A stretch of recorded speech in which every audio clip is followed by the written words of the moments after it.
Assalamualaikum Pak Ustadz. Saya Salam. mau tanya, kalau orang bertato itu sholat Nama jenengan namanya Nah, namanya sinten? Torikin Pak. Dari Torikin. Toriki. Oke Pak. Nah, Kalau orang bertato itu sholatnya kalau dihadap itu gimana Pak pahalanya? tatonya permanen atau tato sementara? Permanen Pak. Ngalangin air, ngalangin jalan air.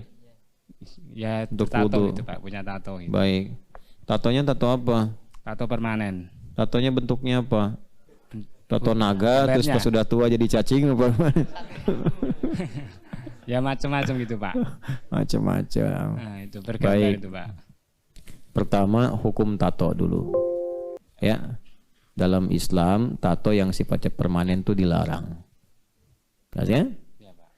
Dan itu salah satu bentuknya was-was setan. Ajakan setan tuh salah satunya merubah bentuk tubuh pada sesuatu yang bukan fitrah. Ya, tato fitrah bukan? Bukan. Kalau fitrah semua akan ditato.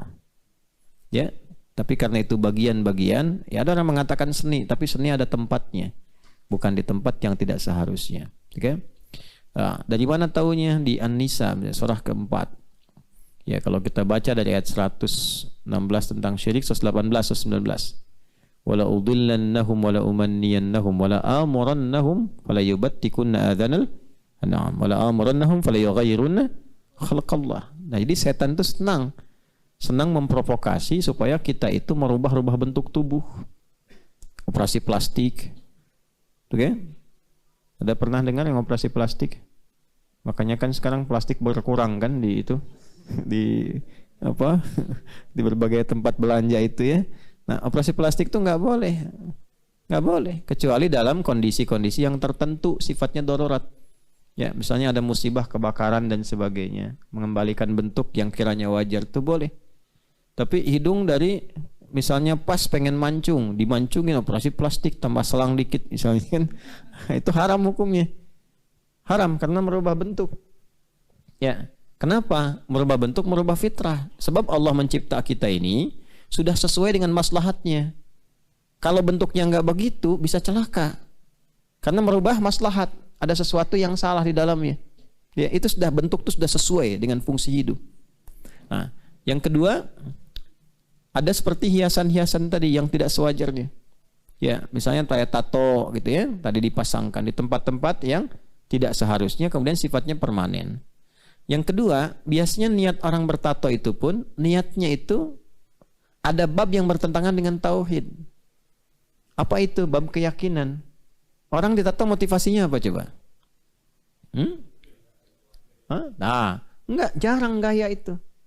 Yang pertama, ingin lebih terlihat kuat. Ingin lebih pede melakukan sesuatu, gitu kan? Ya, umumnya gitu kan?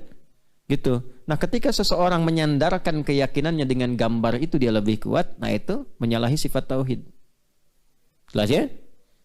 Ketiga, pengkultusan misalnya. Ya. Saya mau tato Ronaldo di kanan, Messi di kiri supaya main bolanya lebih bagus lagi gitu kan? Nah, atau saya pasang tatonya Ustadz Adi sekalian gambarnya di belakang supaya ada inspirasi. Nah, itu pengkultusan. Itu juga dilarang. Ya, bisa masuk kepada bab yang lebih gawat lagi. Yang keempat, kalau dia ditato di tempat-tempat yang sekiranya menghambat pori-pori air masuk ketika bersuci, jadi masalah juga. Misalnya di tangan dipakai untuk wudhu, air tidak masuk, ya kan? Kemudian bagaimana kalau bukan di tangan, bukan di tempat-tempat wudhu, tapi kan kalau junub harus mandi besar, ya kan? Airnya nggak masuk, terhalang gitu. Sampai ke situ babnya.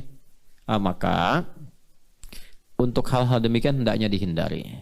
Kalau ada yang pernah ditato, dibersihkan. Ya, semampu yang bisa dilakukan.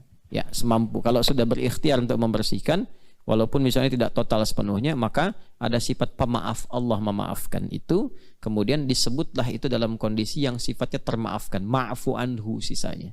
Dan tidak harus dilukai. Ya. Wah, kalau gitu sobek aja sama kulitnya, jangan. Itu justru berdosa. Ya. Jadi berusaha untuk dibersihkan terlebih dahulu, sebaik yang bisa kita lakukan atau sebaik yang bisa dikerjakan.